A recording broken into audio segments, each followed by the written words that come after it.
Mi madre quiso ayudarme con mi empresa, pero registró todo a su nombre y dijo, lo hice para protegerte de tu propia torpeza. ¿Es normal que mi mamá haya registrado mi empresa a nombre suyo? Porque honestamente, siento que me están arrancando el alma y me pregunto si estoy exagerando. Necesito poner esto por escrito para no volverme loco.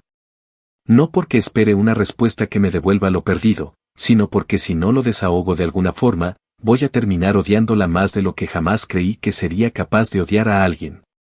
Y lo peor de todo es que todavía no sé en qué momento exacto todo se fue al carajo.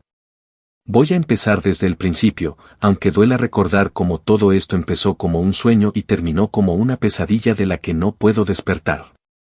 Desde muy joven, siempre quise emprender algo propio. No por ego ni por esa estúpida frase de ser mi propio jefe, sino porque odiaba depender de otros para sobrevivir. Harto de jefes mediocres, horarios esclavizantes y la humillación de ver cómo otros se llevaban el crédito por lo que uno trabajaba, decidí apostarle a una idea que llevaba años cocinando en la cabeza. Una empresa de soluciones logísticas para pequeños negocios. Nada glamuroso, pero con potencial real.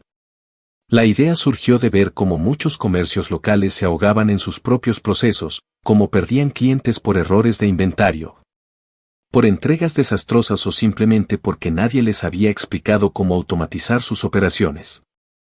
Sabía que podía ofrecer una plataforma eficiente, con asesorías personalizadas y acompañamiento continuo. Así que renuncié, tomé mis ahorros, y cuando digo ahorros, hablo de cada centavo que me había costado sangre y años guardar, y empecé. No tenía oficina, apenas tenía un portátil viejo y una carpeta llena de bocetos mal dibujados, pero tenía algo que no se compra ni se hereda, la determinación de no volver a agachar la cabeza por un puto sueldo mínimo. La primera persona a la que le conté el plan fue mi mamá. Siempre creí que, a pesar de sus críticas constantes, de su costumbre de tratarme como si tuviera 5 años, iba a estar orgullosa de verme intentar algo por mí mismo. Al principio pareció apoyarme.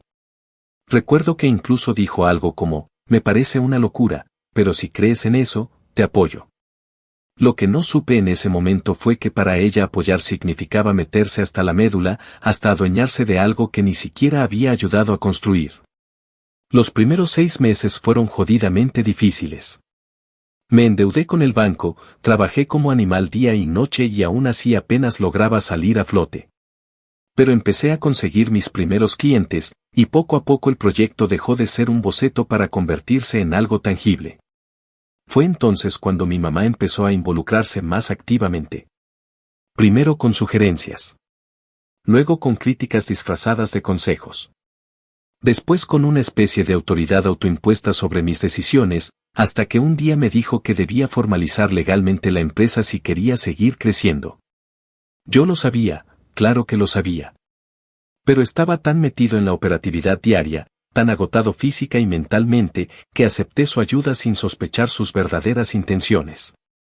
Me dijo que conocía a alguien que podía ayudar con todo el papeleo, que ella se encargaría mientras yo seguía concentrado en captar clientes. Yo, como un idiota, lo vi como un gesto de amor maternal. Firmé sin leer, confiando ciegamente en que jamás haría algo que me perjudicara. Supuestamente todo iba a quedar a mi nombre, pero que por seguridad, por si pasaba algo con mis deudas personales, era mejor dejarla como representante temporal mientras se ajustaban los papeles.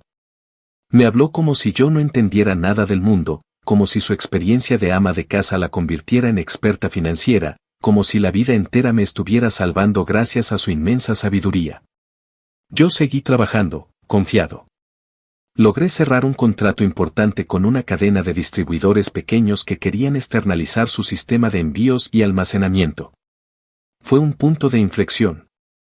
Al mes siguiente, los números empezaron a dar señales de que, por fin, el proyecto era viable. Fue entonces cuando decidí revisar todo con detalle, porque ya era hora de formalizar las contrataciones, emitir facturas con ruta empresarial y demás trámites que no podía seguir dejando en manos de alguien más. Ahí fue cuando encontré el documento, la escritura de constitución de la empresa estaba a nombre de mi mamá, con ella como única titular legal. Ni socio, ni representante provisional, ni siquiera un pinche apoderado, nada. Ella era la única dueña legal de todo lo que yo había construido. Fui directo a confrontarla, creyendo que se trataba de un error. Que tal vez el gestor que contrató se había confundido, que algo se podía enmendar. Pero no. Cuando le mostré los papeles, se encogió de hombros como si fuera la cosa más normal del mundo y me dijo, lo hice para protegerte de tu propia torpeza, hijo. Tú eres bueno con las ideas, pero no con los detalles. Si dejaba esto a tu nombre, en 6 meses te habrías arruinado. Yo solo quiero cuidarte. ¿Cuidarme? ¿Cuidarme? Sentí un calor que me subía por la nuca, una mezcla entre rabia, humillación y ganas de gritarle todo lo que llevaba años guardando. Quise estrellarle los papeles en la cara, pero no lo hice. Me quedé paralizado, porque esa mujer, la que me dio la vida, acababa de darme la puñalada más certera de mi existencia. Desde ese día, ya nada volvió a ser igual. Y si creen que me quedé de brazos cruzados, están muy equivocados. Esto apenas comienza. Y les juro que voy a contarles todo. Porque si algo tengo claro, es que esa empresa va a ser la última cosa que ella me robe. Actualización 1. Han pasado 3 meses desde aquella conversación con mi madre, y todavía hay noches en las que me despierto empapado en sudor, como si mi cuerpo reviviera en sueños la rabia contenida que no logré liberar aquel día. He tratado de entender, de racionalizar lo que hizo, incluso he intentado ponerme en su lugar, creyendo que tal vez de verdad lo hizo con alguna torpe intención de protegerme. Pero no. Entre más reviso cada detalle, entre más reconstruyo la cadena de eventos, más claro tengo que lo que hizo no fue un acto de amor, sino una jugada calculada, meticulosa, disfrazada de cuidado maternal pero impulsada por algo mucho más siniestro, la necesidad enfermiza de controlarlo todo, de sentirse indispensable en una vida que ya no le pertenecía. Lo más jodido no es el hecho de haber perdido la empresa en términos legales, sino la forma tan sutil y perversa en que me fue arrebatada. Me convenció de que era un paso temporal, una estrategia de protección frente a mis deudas y mi supuesta inexperiencia. Y yo, agotado por el trabajo diario, mentalmente drenado por el esfuerzo de levantar todo desde cero, firmé confiando en su palabra, sin sospechar que cada firma era una cuerda que me ataba más a su voluntad. Una semana después de descubrir los papeles, volví a insistirle que debíamos revertir esa situación. Le pedí que fuéramos a una notaría juntos, que hiciéramos la transferencia legal a mi nombre como habíamos acordado. Pero su respuesta fue una risa seca y una frase que todavía retumba en mi cabeza como un eco maldito, ¿y tú qué vas a saber de empresas, hijo? Si te dejo eso en tus manos, lo vas a quebrar antes de Navidad. No seas terco. Me contuve. Apreté los puños en los bolsillos para no golpear nada, para no gritarle en su maldita cara lo que realmente pensaba de ella. Me encerré en mi cuarto, donde pasé casi toda la noche releyendo contratos, revisando documentos, buscando lagunas, errores, vacíos legales que pudiera usar a mi favor. Pero no los encontré. Todo estaba hecho con una precisión que me enfermó. Hasta los aportes de capital que yo había hecho aparecían como donaciones informales a un emprendimiento familiar sin fines de lucro. Eso había declarado ella ante el notario. Lo que más me rompió no fue la traición en sí, sino descubrir que había planeado esto desde el principio. Desde que le conté la idea, desde que le mostré el primer boceto de la aplicación, ya tenía en mente la manera de apropiarse de todo. Las semanas siguientes fueron un infierno emocional. Intenté mantener la cabeza fría, seguir trabajando como si nada, porque al final del día, aunque ella tuviera el control legal, yo era el que tenía las relaciones con los clientes, el que diseñaba las soluciones. El que se mataba día y noche para mantener el negocio a flote. Pero incluso eso empezó a cambiar. Poco a poco, mi madre comenzó a tomar decisiones sin consultarme, cambió proveedores, impuso precios absurdos, despidió a una de las desarrolladoras clave solo porque, según ella, no le gustaba su actitud prepotente. Era mi empresa, mi puto sueño, y la estaba destrozando desde adentro, usando mi propio esfuerzo como combustible para su dictadura disfrazada de maternidad. Intenté hablar con mi papá, que aunque lleva años divorciado de ella, a veces logra hacerla entrar en razón. Me escuchó en silencio, asintiendo con el ceño fruncido. Cuando terminé, suspiró con ese tono resignado que siempre usó cuando hablaba de ella, y solo dijo, tu madre siempre fue buena para envolver las cosas en papel de regalo, pero por dentro. Lo que mete en la caja es lo que a ella le conviene. Cuidado con lo que esperas de ella, porque no va a cambiar. Esa frase me destrozó más que cualquier otra cosa. Porque sí, yo todavía esperaba que recapacitara, que se diera cuenta de lo que había hecho, que entendiera el daño y tuviera la decencia de enmendarlo. Pero no. Ella no tenía intenciones de soltar el poder, porque ahora que tenía algo valioso en sus manos, se sentía importante por primera vez en años. No era solo mi empresa. Era su nueva identidad, su manera de sentirse útil, validada, necesaria. Y no iba a renunciar a eso fácilmente. A pesar de todo, no me rendí. Empecé a buscar asesoría legal por mi cuenta. Contacté a un amigo que trabaja en una firma pequeña y le conté todo. Al principio fue difícil, porque para efectos legales, todo lo que tenía eran papeles que me excluían por completo. Pero con su ayuda, comenzamos a construir una carpeta con pruebas, correos, mensajes de WhatsApp, grabaciones de reuniones donde ella decía que todo era mío. Documentos previos al registro donde mi nombre aparecía como creador del proyecto, incluso testimonios de socios que estuvieron en las primeras etapas. Poco a poco, empecé a armar un caso. Todavía débil, pero con potencial. Mi abogado me dijo que iba a ser una pelea larga, desgastante y que tal vez no tendría un final feliz.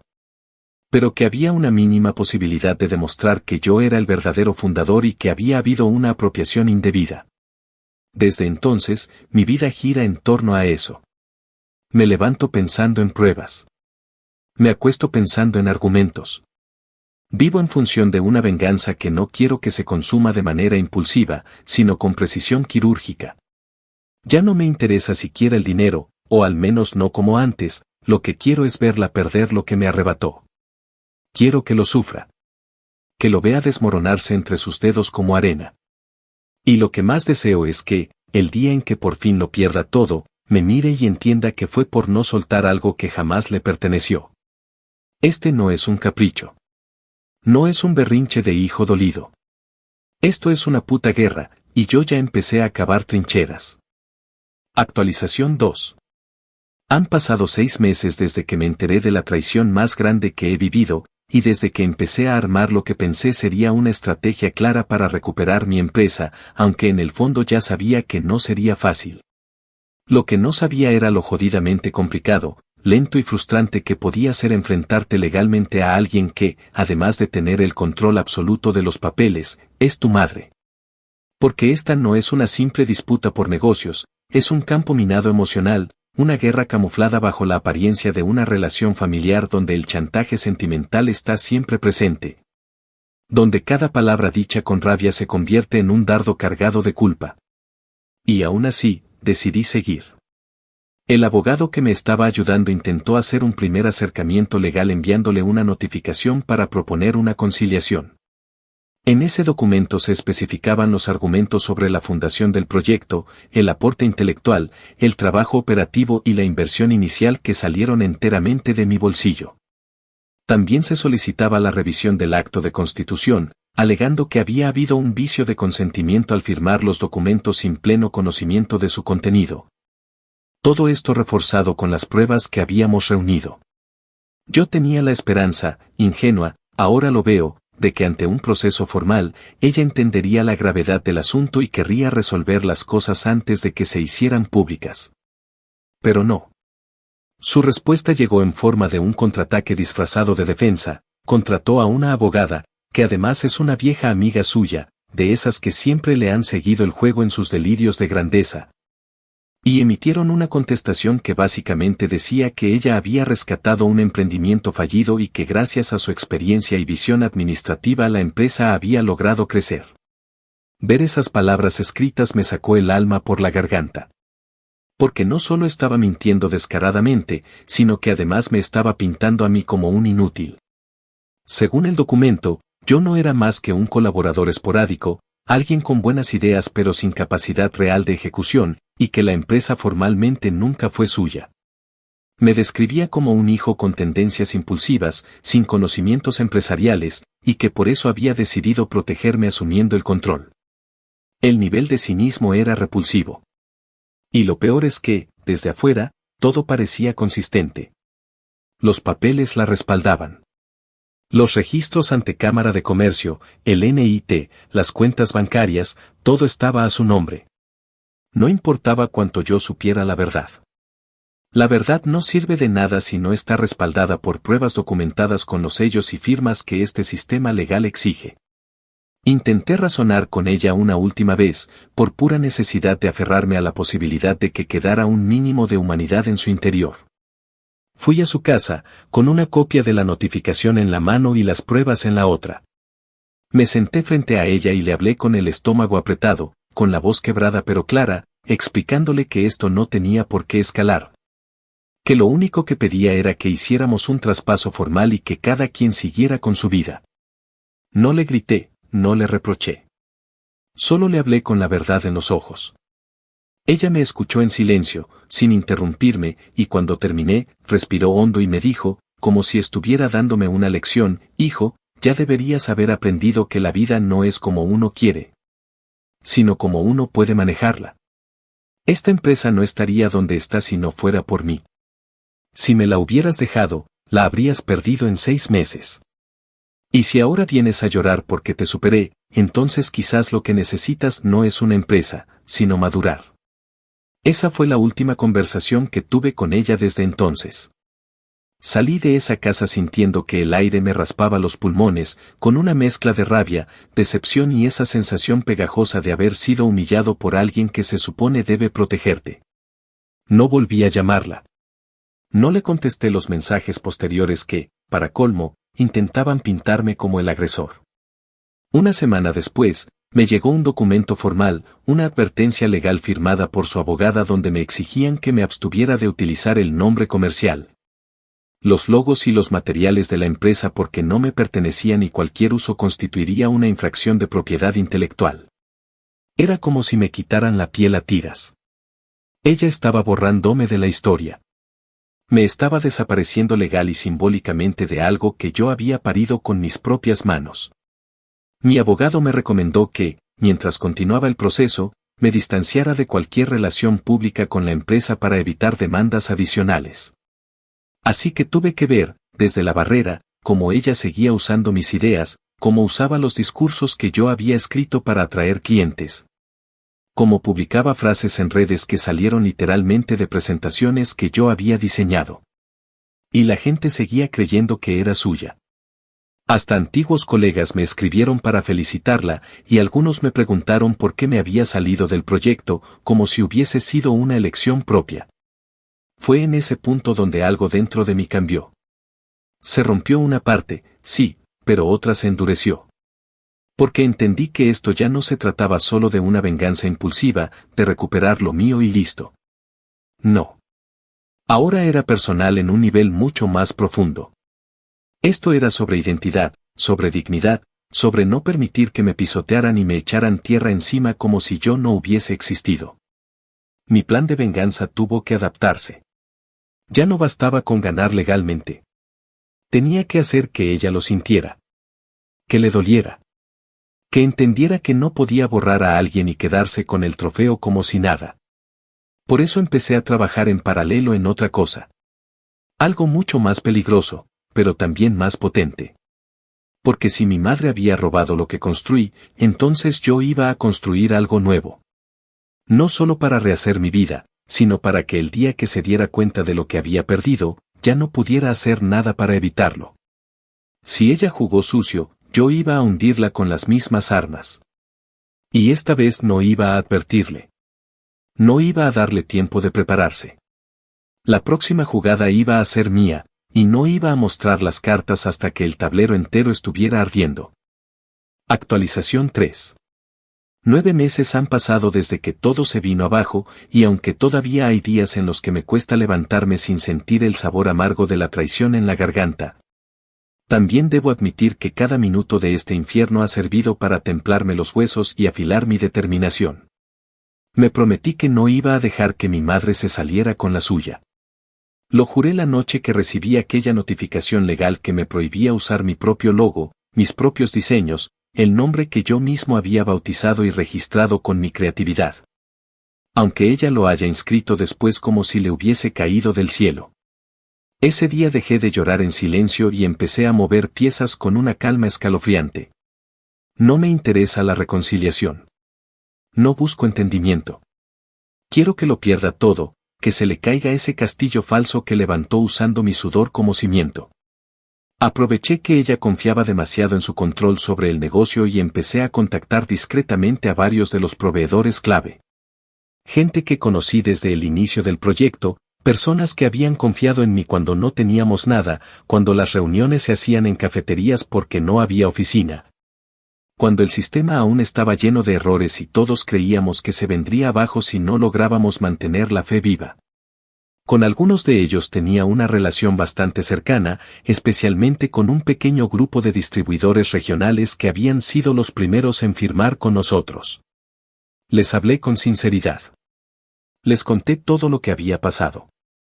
No me presenté como víctima, sino como el fundador que fue desplazado por una jugada sucia y que no iba a quedarse callado mientras veía cómo su visión se deformaba bajo las manos de alguien que nunca entendió ni el fondo ni el propósito de lo que hacíamos.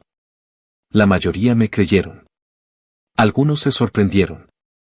Otros confesaron que ya habían notado irregularidades en la administración, decisiones abruptas, demoras en los pagos, problemas de comunicación que antes no existían. Mi madre había empezado a rodearse de un séquito de aduladores mediocres, gente sin experiencia que la elogiaba constantemente solo para mantenerse en la nómina. Y como ella no tolera que la contradigan, los pocos empleados que se atrevían a cuestionar algo eran reemplazados o directamente echados. El ambiente se estaba pudriendo lentamente, y yo estaba allí, atento, como un cirujano esperando el momento exacto para cortar con precisión letal. Aprovechando esa grieta, propuse a algunos de esos distribuidores empezar un nuevo proyecto. Les presenté una idea paralela, más ambiciosa, más limpia, con un nuevo nombre, nueva marca, pero con la misma esencia de lo que yo había creado originalmente. Les dije que no buscaba robar clientes ni hacer competencia desleal, sino recuperar la dignidad de un trabajo bien hecho. De un modelo que funcionaba hasta que fue secuestrado por la vanidad de alguien que nunca entendió su alcance. Para mi sorpresa, 3 de ellos aceptaron inmediatamente. Me dijeron que habían estado considerando cortar con la empresa actual, que todo se había vuelto un caos desde que yo desaparecí del mapa y que confiaban más en mí que en cualquier otra persona que hubieran conocido en este rubro.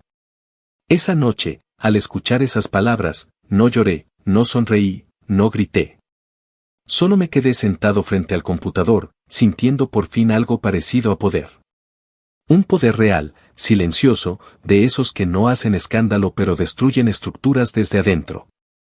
Mientras todo eso sucedía en paralelo, también recibí una información que me dejó helado, uno de los desarrolladores con los que yo había trabajado durante el primer año. Un tipo brillante con el que había perdido contacto tras su salida, me escribió para decirme que estaba dispuesto a colaborar si decidía levantar un nuevo sistema. Me contó que había seguido de cerca los cambios que la empresa había tenido desde mi salida y que, sin entrar en detalles, me advirtió que mi madre estaba manipulando los informes financieros. Al principio no le creí. No porque confiara en ella, esa confianza ya no existe, sino porque me costaba imaginar que se atreviera a tanto. Pero él me dijo que varios ingresos que antes aparecían como pagos directos de clientes ahora estaban triangulados a través de una cuenta personal que no figuraba en el sistema contable oficial. Me pidió que no lo involucrara directamente, pero me envió capturas, registros de acceso, notas internas, todo lo que pudo recuperar antes de ser bloqueado del sistema. Era mucha información para procesar de golpe, pero lo que más me dolió no fue ver la estafa, sino la confirmación brutal de que mi madre no solo me había robado el negocio, sino que lo estaba usando como una caja personal. Ya no era una cuestión de control. Era corrupción pura.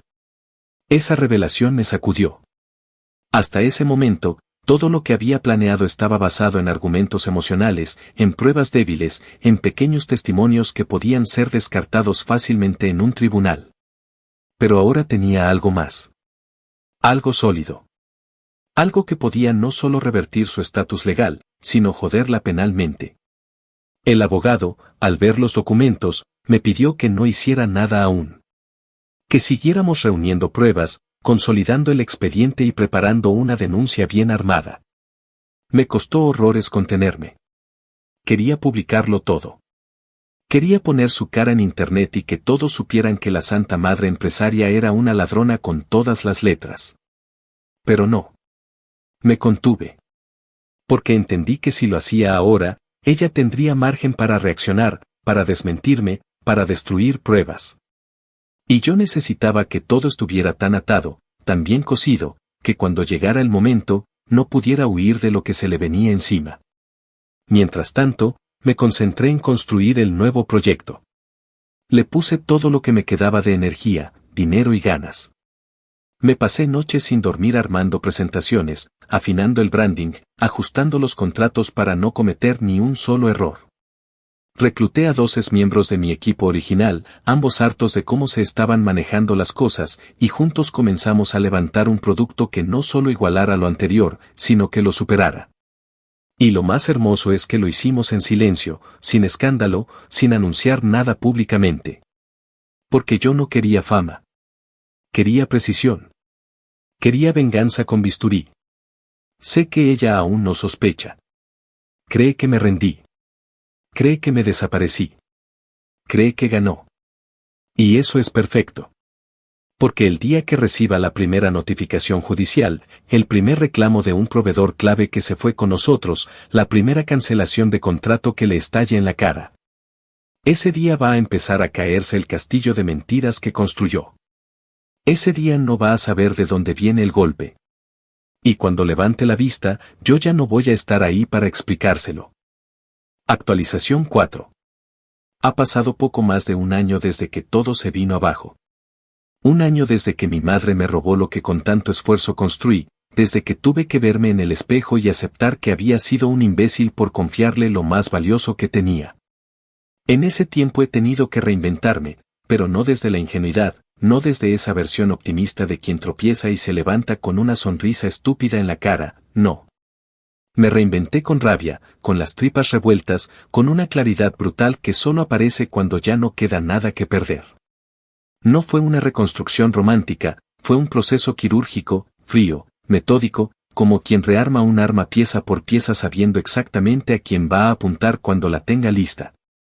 Durante los últimos meses, seguí ampliando el nuevo proyecto en silencio. Sin redes sociales, sin anuncios grandilocuentes, sin esas campañas de humo que tanto le gustan a la generación de los likes. Yo no estaba buscando seguidores. Estaba buscando eficacia. Y eso fue lo que conseguí. La empresa paralela, la que construí desde las ruinas de la original, empezó a crecer como una bestia en la sombra. Casi todos los clientes iniciales con los que trabajé en la primera etapa aceptaron mudarse al nuevo sistema cuando vieron que era incluso más eficiente, más personalizado, más humano. Les expliqué que estaba retomando mi camino, sin mencionar directamente a mi madre, pero no hizo falta, muchos ya habían vivido de cerca el caos que ella había provocado en la gestión de la empresa que me robó. Y estaban más que listos para cortar lazos con ese desorden. Algunos me confesaron que habían intentado hablar con ella para expresar preocupaciones y que su respuesta fue arrogante, incluso agresiva. Les dijo que no necesitaba clientes llorones ni aliados débiles que no saben adaptarse a un modelo serio. Me enteré de esto y no pude evitar sonreír, porque conocía ese tono. Es el mismo con el que me habló tantas veces a lo largo de mi vida, esa forma pasivo-agresiva de imponer su voluntad camuflada bajo un manto de superioridad moral. Pero esta vez ese tono la estaba aislando. Porque en el mundo real, fuera del círculo de familia que soportó sus desplantes por décadas, la gente no tolera esas mierdas. Los clientes, los proveedores, los socios, todos están ahí por resultados, no por vínculos emocionales ni por culpa heredada. Y si no entregas resultados, si no mantienes una relación decente, te mandan al carajo. Y eso fue lo que empezó a pasarle. La venganza que planifiqué no era solo una venganza legal, aunque también estoy avanzando en ese frente, lentamente, como un cuchillo que se entierra sin prisa, sino una venganza estratégica, estructural. Que apuntara a desmontar cada capa de esa mentira empresarial que ella montó sobre mis cimientos. Uno de los momentos más significativos fue cuando logramos firmar un contrato con una empresa regional de transporte que había sido parte clave de nuestro primer año de operaciones. Ese contrato, que representaba un flujo de ingresos muy importante, fue retirado de su empresa y asignado completamente a la mía, gracias a una combinación de persistencia, calidad de servicio y el hecho innegable de que, cuando las cosas estaban bien, ellos trataban conmigo, no con ella. Cuando recibió la notificación de cancelación de ese contrato, me imagino que habrá tenido que fingir ante su equipo que no le importaba. Pero yo sé lo que eso significaba. Sé que le dolió. Porque esa mujer no soporta perder el control, y menos aún cuando la pérdida es consecuencia directa de subestimar a alguien que ella cree inferior.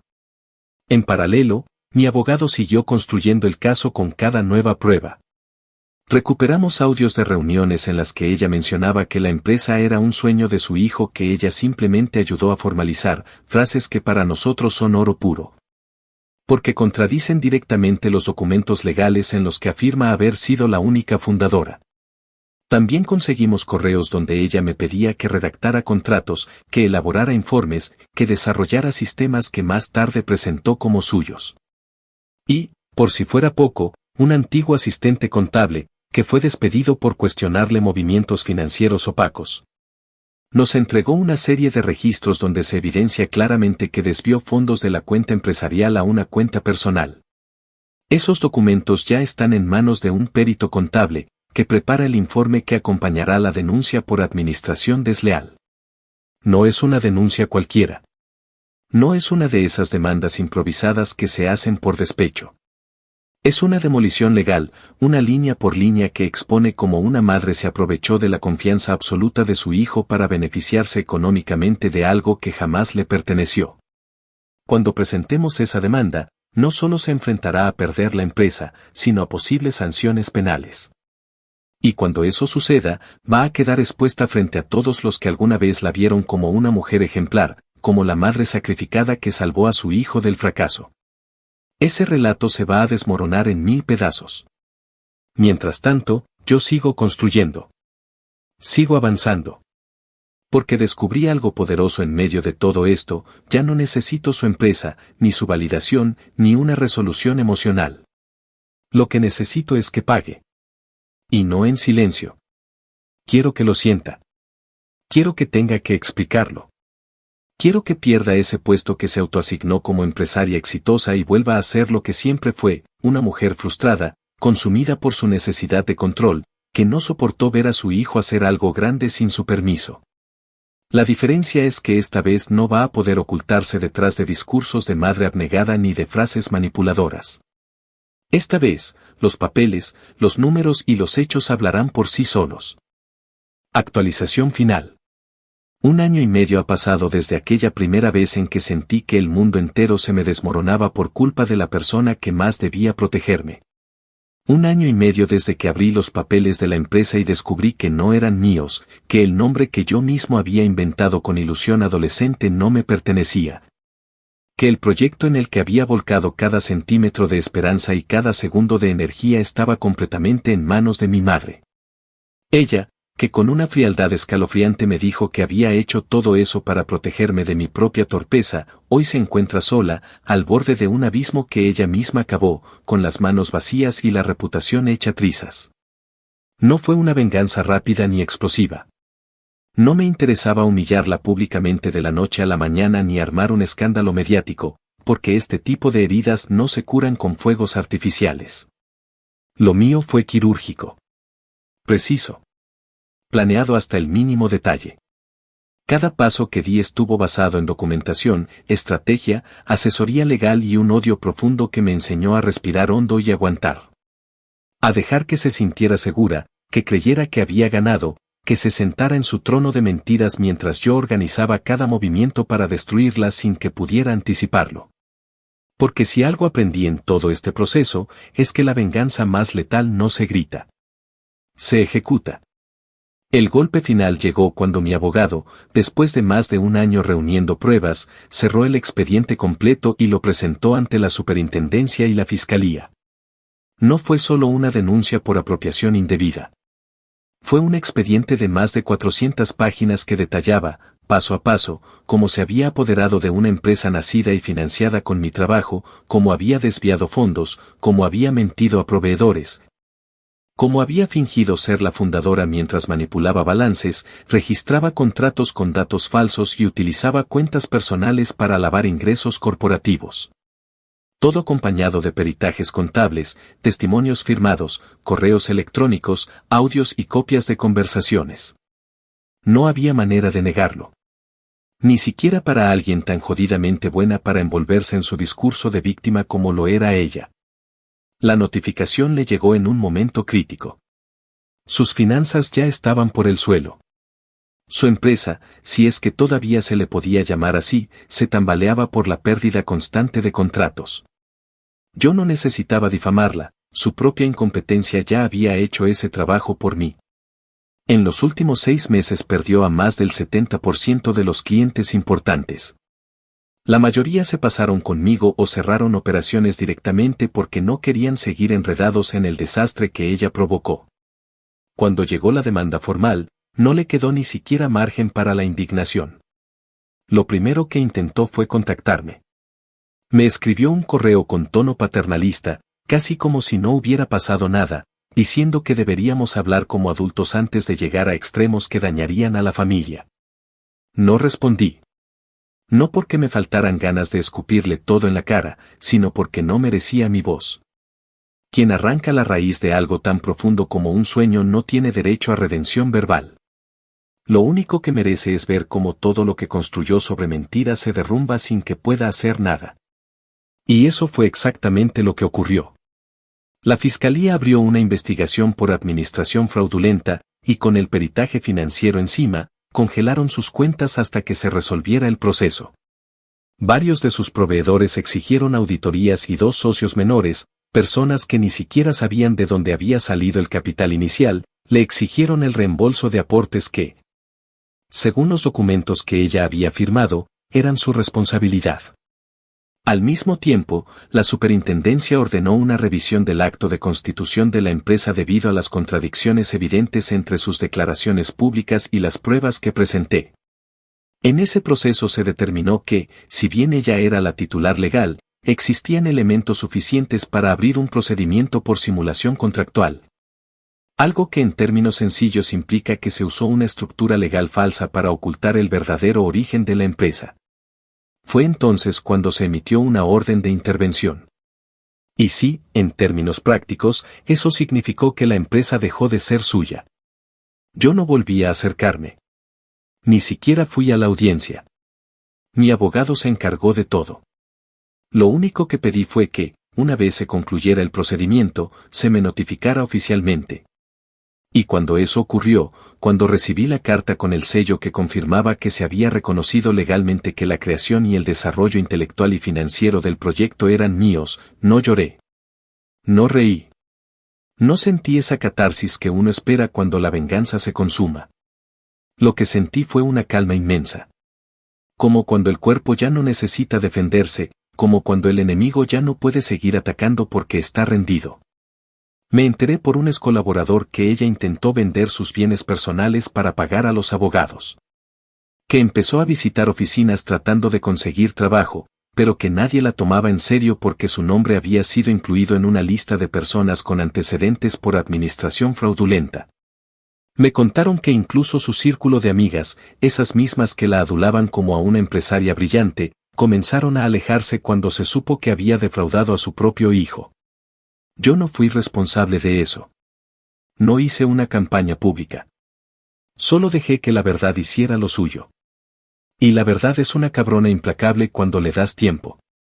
Ahora estoy aquí, dirigiendo la nueva empresa, con un equipo que confía en mí no por obligación sino por respeto. Tengo lo que siempre quise, pero ya no lo veo con la inocencia de antes. Aprendí que nada, absolutamente nada, puede darse por sentado. Ni el amor de una madre. Ni la lealtad de una familia. Ni la permanencia de lo que construyes. Hoy vivo con más cautela, pero también con más fuerza. Porque si sobreviví a eso, puedo sobrevivir a lo que venga.